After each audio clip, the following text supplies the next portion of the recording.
Sure. So for those of y'all watching at home, my name is Mike King. I'm the founder and managing director of an agency called iPullRank. And so how did I get to where I am today? I mean, that's a long story, but I guess we've got time because it's COVID-19. Everybody's sitting at home anyway. So yeah, so I got into marketing after doing music for a living for 8 years. And before that, I was in computer science. I'm a self-taught developer, been coding since I was 12. Um, but basically, what happened was I got into a bike accident when I was making music, and I needed to get a job to pay my medical bills. And the first place to hire me was an SEO agency. So I would basically keep those SEO jobs until my boss would piss me off, and then I would go back on tour as a musician.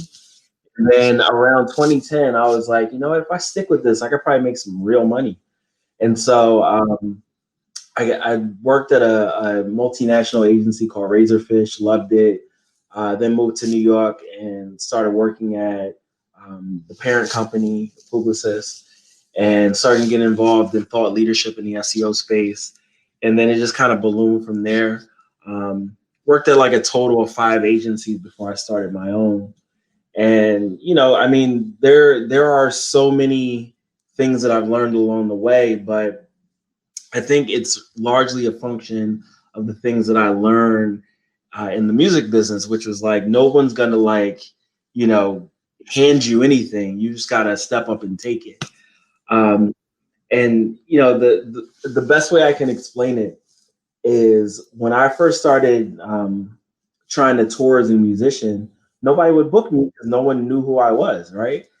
And what I did is I made a counterfeit bus pass for the Greyhound bus, and I would just reach out to people that were like they had tours coming to their cities, and I'd be like, "Hey, can I open for the tour?" And because it was either they would pay me to do the show or pay me to get to the show, right? And so I would just use my bus pass to get to the show, and I would go anywhere, just anywhere. And I would just go there and crush those shows. And then people would start to ask for me to come back. And so by that same token, in the business world, like no one was going to be like, hey, Mike, here's $1 million. It was always like, how do I create something and get it out there and in front of people so they realize like the things that I'm doing are awesome and then they want me to be involved. So, if anyone's just looking for something to take away from my experience, it's that like don't wait for anybody to give you the opportunity, create the opportunity yourself. Sure. So yeah, my whole first year was strange because the reality of starting your own business is again, there's no one's telling you what to do, right? You're just like, okay, here's who I am, here's what I do. I've sold something to someone, now I got to actually make it happen, right? And so because of all the thought leadership that I had done leading up to this, it created opportunities for me, right? Like so I decided to start an agency and then, or really I decided to be a consultant. And then, I just happened to get two clients that started on the same exact day. So I went from zero to making something like, 7 grand a month overnight to some degree. And it's not overnight because obviously the thought leadership of years created it. But I very quickly had the revenue. And then it was like, okay, how do I deliver? How do I deliver to these ideals that I had in these other companies that, just for whatever reason weren't possible due to the framework of those companies. And so I was just doing whatever it took to make it happen. But what I quickly realized is that I needed help, and what I ended up doing was reaching out to the people that I knew and or from the different organizations, friends that I built over time. It was like, yo, do you got some extra time that you can use towards what we're doing? And the place where I made the biggest mistake was that I didn't have any process. I was just like, hey, smart person I know, come help me out with this thing. And so that was definitely difficult because I had all these expectations of what people were to do, but I didn't do a good job of communicating that. And I would say that, that was something, it took me a few years to really understand. And it's definitely something I wish I could go back and be like, yo, Mike, here's the process document that you need so you can get through this. But yeah, that first few months was exhilarating, in that like I was quickly getting new business, and it was also kind of daunting because it's like I'm quickly getting new business. So how do I stay alive and continue to deliver in the way that I want? I gotta plug my computer in. Give me one second.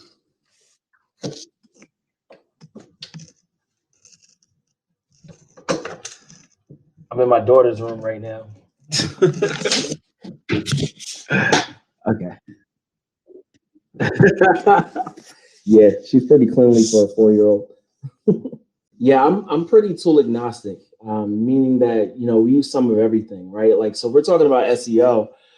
As an example, there are like 3 to 4 major link index tools, right? Like you've got Ahrefs, you've got Majestic, you've got Moz. I know SEMrush has one now. I use all of them because they all crawl a different subset of the web.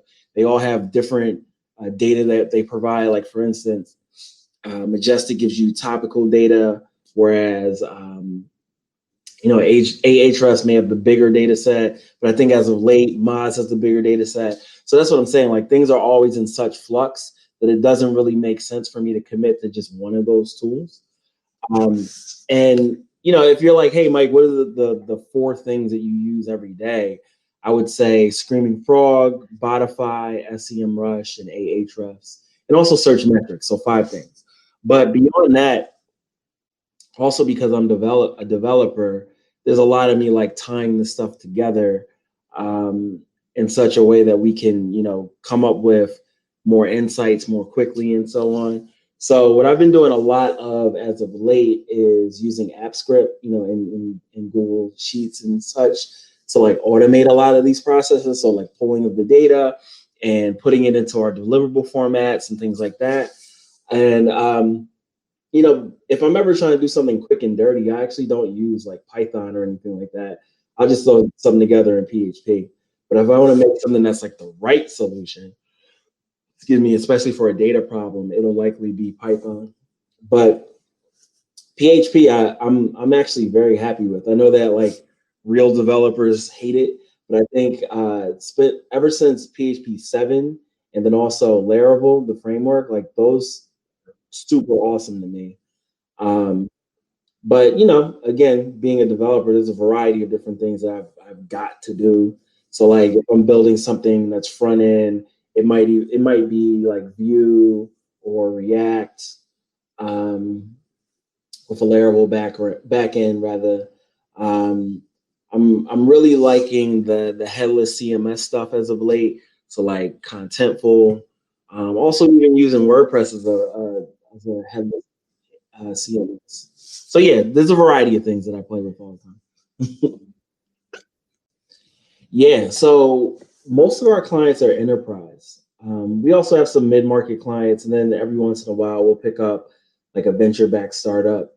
But the enterprise companies are the ones that keep the lights on, and we're able to navigate those organizations in a really effective way so that we can get innovative things done, which is actually pretty remarkable because my experience of working with enterprise brands when I worked at bigger agencies was like, oh, they're not going to actually do anything. So let's just push paper back and forth. But I guess the reason why the enterprise companies come to us is because they're like, hey, we're a slow moving organization. We know you guys can come in here and just like move things around quickly. So why don't we get that done? So that part is great. What type of projects do we handle? The majority of our work is either technical SEO or content strategy and content marketing. But on the back of that, we do a lot of other things as well. So as part of our content engineering focus, like we do a lot of NLP work as of late. So we've done a ton of like machine learning projects.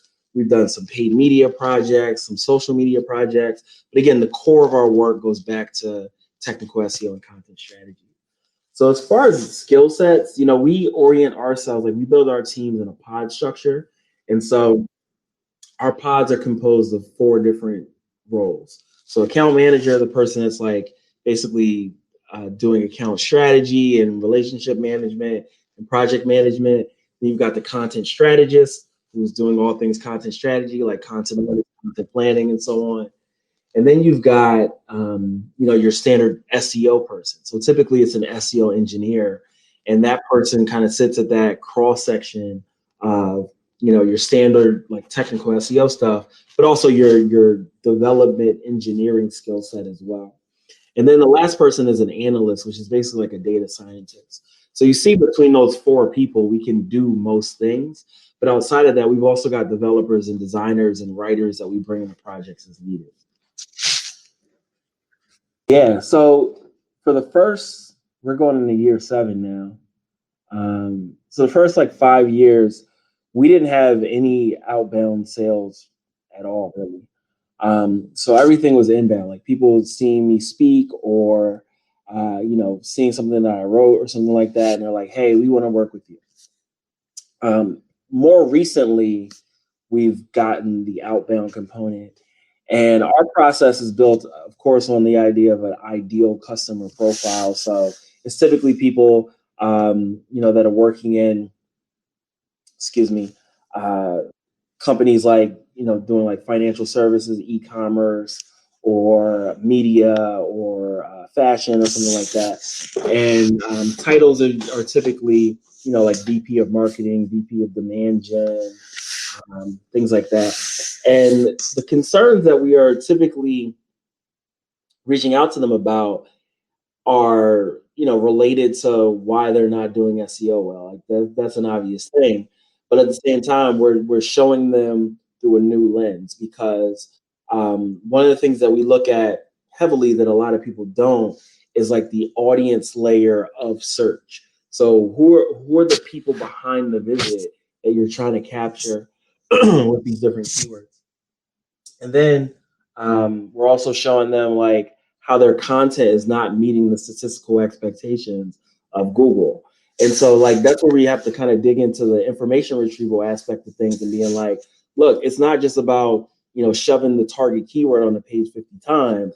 There's like a lattice work of keyword associations and topic associations and entity associations that search engines develop in their corpus. And so we show them very specifically, like, here is why this page is not ranking. And if you make these adjustments, here's how it'll rank. And so that level of discussion is like, whoa, our SEO company didn't tell us anything about that. Like, what? So it really opens up the conversation in ways that they're not used to having. Yeah, absolutely, absolutely. So that was one thing that I came into running this agency with because I ran teams and hired teams in previous roles, and the hiring aspect was something that I felt I was good at. Um, we've definitely made some mistakes at iPullRank that I didn't before, but nevertheless, as far as the qualities, is of course going to be role dependent, but the number one thing that I look for is curiosity. If you're somebody who's just like, oh, I do my job and I do these 5 steps every time and I don't think about it any further, you're not going to have a good time here. But if you're someone who's like, hey, why don't I try doing this thing this way this time and see if it works or not? What can I learn from this? How can we improve what we're going to do? So if you don't have curiosity, you and I are not going to work well together.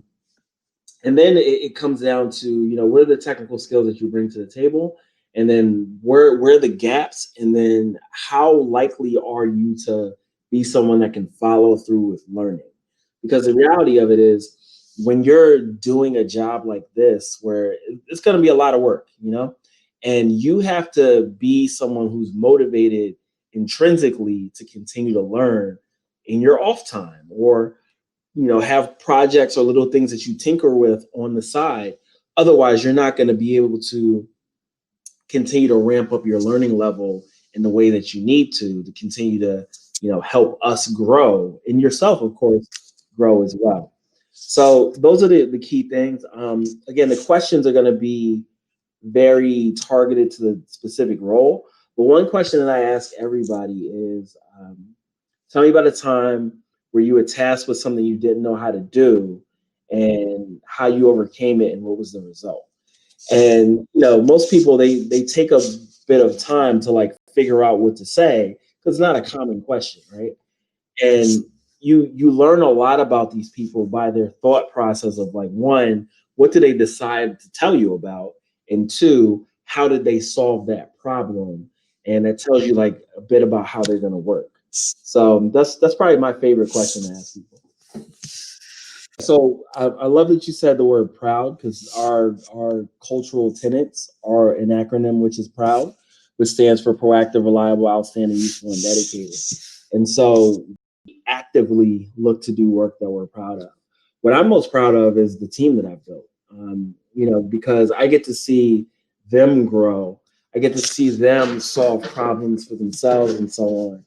And because I've solved a ton of problems, right? Like through the course of my career, I have done a lot of things that have um, reverberated with a lot of people, whether that's like driving results, whether that's coming up with ideas that have been put into the marketplace that people seem to like and do things with. So there's plenty of those that I can be like, yeah, I did that and that was great and I'm proud of that. But what I want to see is, this set of people that I work with come together, and then we all collectively work towards bigger things, whether that's the things that we do as an organization or the things that they get to do when they move into their next roles. So there's a lot of people that I have hired who have gone on to like just be awesome. And whenever I see that, I'm just like, wow, like I'm so happy that I got to be a small part of their growth to being, who they became. But let's get into a specific one so you can get the problem, context, solution, and the impact. Okay, so we okay, so we work with a financial services company, one of the biggest ones, and they had the issue where they hadn't really been doing SEO, right? Like the whole bank hadn't been doing SEO, and so we work with a really specific group, and we were able to. Get them to like fix a series of technical issues very quickly, and then show a strong amount of results. Excuse me, where I think they were up something like 200% year over year. And then we got them to commit to doing content in year two. And because we wanted to make sure that one of the issues if you work with a bank is that they feel like anything that they get results wise is the result of the rate environment. So let's say, you want to get a home loan, right? And you see that the mortgage rates are lower, of course there's going to be more demand for that. But what happens if, let's say a couple months, the rate goes up and then that demand dries up? What do you do? So to counteract that, what we had done is said like, hey guys, we got to do more content here so that you rank for more keywords, so your baseline of performance is even higher than what it was before. So, we were up 200% year over year. Well, let's make sure that your baseline is 200% no matter what. And so we got them to commit to doing that. And we were putting all that in place. Everybody's happy. Everybody's happy. COVID-19 comes. Here's the thing. Here's the thing. Everybody wants to move during COVID-19, and mortgage rates are in the toilet. So demand skyrockets, but we position them to capture more of that demand. So I don't know the numbers off the top of my head, but I think it was something like 2,000% year over year that we were up, and it was fantastic. Like everybody's happy. Yeah, I think, frankly, everything is going to go in the more technical direction, right? And so you're going to see more and more marketers who have those technical skills, those development skills, those product management skills, coming to the table. So more of those growth folks are going to be commonplace. And it's so wild because, when I first popped up in this, it was so rare to find someone that could do marketing and dev, and now it's just so commonplace and expected. But the reality of it is that more and more machine learning applications are going to happen. There's going to be even bigger data, more numbers to crunch, and so on. So having those data science skills, I think, is going to be, a base level. It's going to be just like doing math in general in the future. And also, I mean, I think generally coding is going to be like, English, right? Like, this is another thing that you need to know to be effective in the marketplace. So, yeah, I would say just lean into being more technical, no matter where you're coming into this. No one ever asked me about iAcquire. It's funny. So yeah, when I came into iAcquire, they were a link broker service, right? And I didn't really understand that they just bought links as a service, right? I assumed that they were doing like largely white hat stuff. And so when I came into that role, one of the first things that I did was this big study on how you do outreach. And I quickly uncovered it's like, oh, actually 98% of the outreach being done here is paid. And I was like, well, I guess I'm stuck with this. And so what ended up happening was that we had gotten outed by a blogger who someone on the team had reached out to offering to buy a link from. And then Google de-indexed us and so on. This is 2 months after I started. So my role was largely to, drive leads, right? And I had been speaking and blogging and all this. And so they kind of looked as a way to bring in someone kind of like the number one draft pick to like lead their marketing efforts. And so that's what I was tasked for, is like lead generation and lead nurturing and so on. But what quickly happened was, because we now had this crisis that needed to be managed that no one in our executive team really knew what to do with. And I wasn't really given permission to handle it. But at the same time, I'm the face of this company. So I'm like taking the brunt of what's happening. I was just like, nah, we're doing this. And so I just started doing things. And, the reality of the situation is that the folks that ran the organization, I think they just appreciated the assertiveness to some degree, and they didn't really know how to solve the problem. And they were like, well, it seems like Mike has good ideas, so let's just go with that. And ultimately, um, we had to pivot as a company, right? Like, they had to pivot to white hat link building. And on the back of that, I had a lot of experience of building, strategic marketing offerings. So not only did I have a marketing team, but my marketing team doubled as a strategy team as well. So we did all this marketing stuff for iAcquire itself. And then we were also doing strategy work for our clients. So end of the day, I think we drove a lot of leads, from the content that we did, kind of by osmosis and so on. But I don't think we certainly did not have a good lead nurturing campaign at the time. But it's kind of just like, if you have the right players on the floor, you're going to end up winning the game anyway. And so our salespeople were good at using the content that we were creating. They were good at, going to the events that we were throwing and maximizing that stuff. But I would say that, I definitely could have been a lot better at the lead nurturing aspect of that role.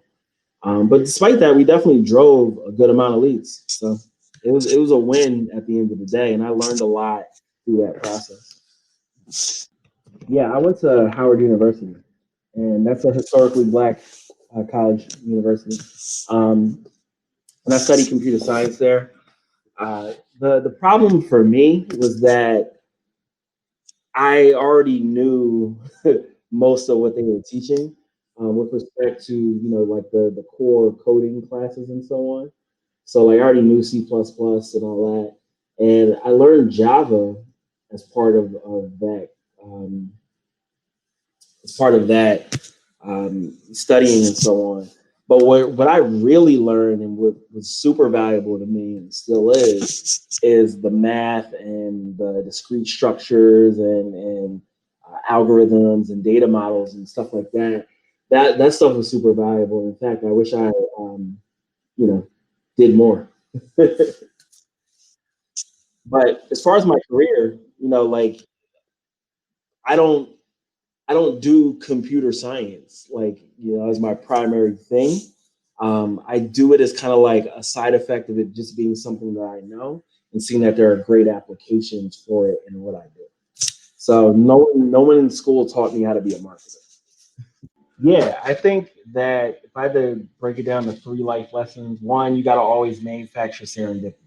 So, like I was saying before, where it's like no one's gonna give it to you. You just gotta get out there, be in the world, putting yourself out there, putting your best foot forward, and then you're gonna create opportunities for yourself.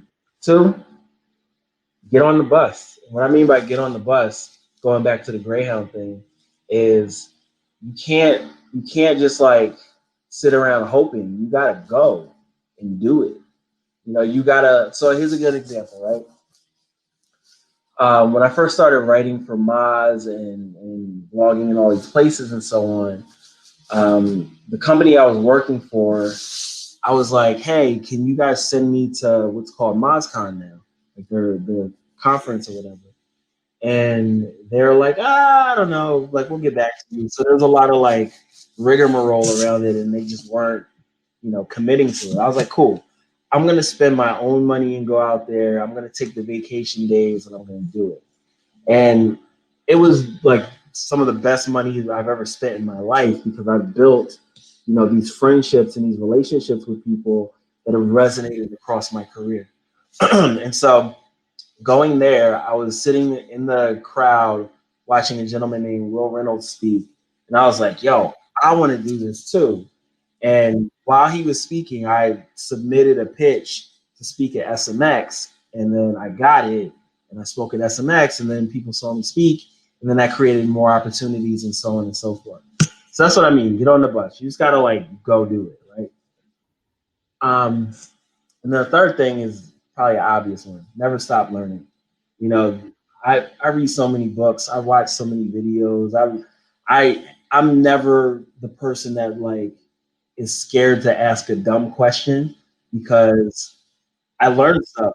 Zach, well, I mean, maybe there are dumb questions, but like I'm fine with asking them just because I really want to understand deeply whatever the thing is so that I can apply it to my life and so on. So those would be the three things. As far as like facing adversity, I mean, I'm a black man in America. Like there's plenty of adversity, but but there's always going to be something else around the corner that you got to deal with, right? Like if we're just going back to being a black man running a business, it's inherently more difficult, right? Like it's difficult to get funding. It's difficult to get people to, choose your company over a white-owned company. Like it's just the reality of it. So adversity is going to come from all types of places, and it's just another one of those age-old things where it's like you can't control what's going to happen to you. You can only control how you react to it. And for me, the main thing is just having the presence of mind to understand when I'm reacting to it and like slowing down and being like, okay, wait, what is this? What's happening? How do I want to react? What can I learn? Things like that. Because, younger me would just fly off the handle like, this isn't right. What are you doing? Like all those types of things. When there's always a way to play a situation so that even if it doesn't completely work out in your favor, it can work out better than it would have lost it. Yeah, absolutely. And that's something I missed out saying when you asked me about what do I look for.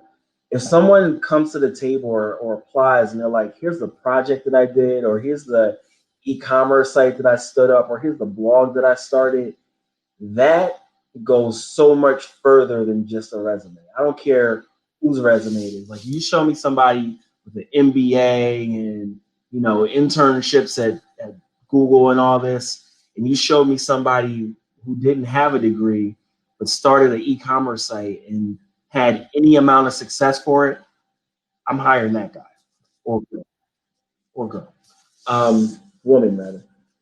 Anyway, so yeah, I would say definitely look for ways that you can build something of your own. Like the internships are cool, but you know, a lot of internships you're just getting coffee. I want someone that can actually do something. And so, you know, again, you could start a blog, you could, you know, start a crypto app. I don't care. Like whatever it is, even if you failed at it, I want you to walk me through what you did, how you did it, and help me understand because it's the people that actually do things that can make things happen. Whereas somebody with an MBA can make us a deck that shows about things that they would want to do, but they can't do them. And so I want the people that can actually do stuff.